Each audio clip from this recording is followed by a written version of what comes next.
Ay, nakakita tayo sa Instagram ng isang ratio trick. Ay, ito aaminin ko ito ang isa sa mga bagay na hirap ako nung nag-aaral ako.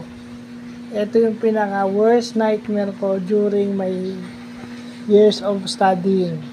So, nakakuha ako ng method, no? Ganun lang pala kadali ito. Pero maganda na rin binabalikan, as I said before. Math improves my logic. So, panakakita ako ng ganito, alam mo na. So, yan. Kumuha akong dalawang example. So, maganda't meron tayong math vlog. Hindi lang calculus. Ayan, ratio trick. So, panakakita ako ng ganyan, alam mo na. So, kung may common divisor sila, yun na lang. Para makuha mo yung A is to B is to C. So, yun.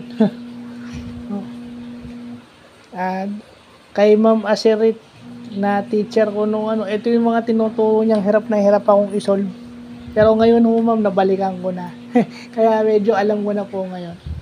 So, yun lang po.